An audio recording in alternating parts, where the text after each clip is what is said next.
The consulate had prepared briefings for us on Asian news, folders containing news clips about all sorts of things affecting U.S. relations with Asian countries, especially China.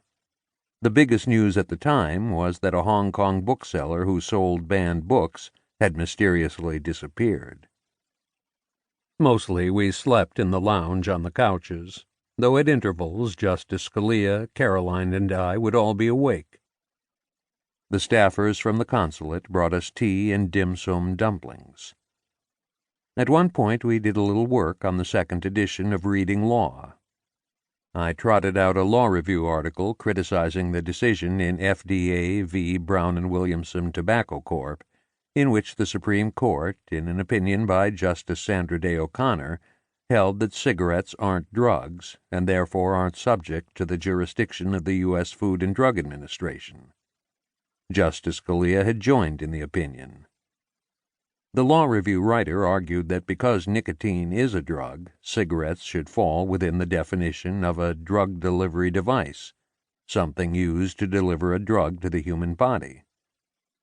I asked Justice Scalia how this could possibly have been in line with his textualist philosophy, given that nicotine is a drug that is delivered by means of cigarette paper.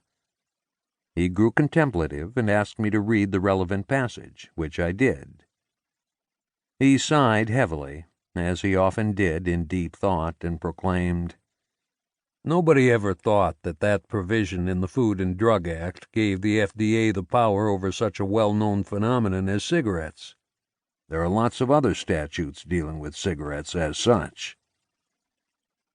He also thought that drug was being used contextually in a therapeutic sense, not in the broader sense of substances that have no beneficial effect. We spent probably 15 minutes discussing the case, and he persuaded me that drug must have meant in a therapeutic sense.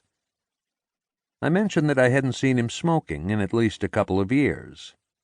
He smiled, putting his headphones on, and said he'd given up even the occasional cigarette. Then he dozed off listening to Mozart. Singapore. When we finally arrived in Singapore on January 26th, we had lost a full day, we were met by a U.S. Embassy representative named Nick, who looked and acted the part of a career diplomat. About 5 feet 10 inches, of medium build, he was conservatively dressed with a short haircut. Tortoiseshell glasses straddled his aquiline nose, and he had rapid, intelligent-sounding speech. He was studiously apolitical but exceedingly well-informed, and he was refreshingly candid about the local political situation. Our local guide and caretaker, meanwhile, was a National University of Singapore representative named Johann, a native Singaporean who had spent a good deal of time in Europe. His job was to organize special events at the university and to handle special visitors. He was earnest, thoughtful, well-organized, and eager to please. He'd be our university escort for the entire stay. Right off the jet bridge, we were taken by bus to a VIP lounge, where we waited for our bags.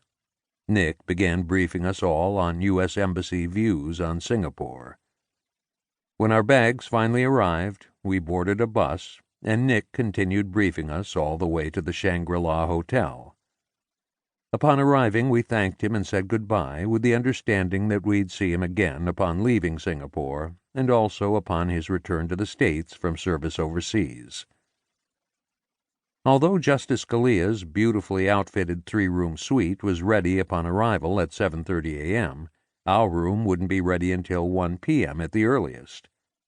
Justice Scalia kindly offered to have us wait in his suite until our room was ready. We demurred, but took our bags there to freshen up. Then the 3 of us went to the hotel restaurant for breakfast. The offerings included not just a buffet, but also an a la carte Singaporean breakfast, an Indian breakfast, and a Japanese bento box. That first morning, Justice Scalia ordered an all-American breakfast with scrambled eggs. Beginning the next day, he branched out with the bento box, featuring grilled fish, pickled vegetables, rolled omelet, dried seaweed, and sticky rice, and didn't again revert to American fare until we reached Hong Kong.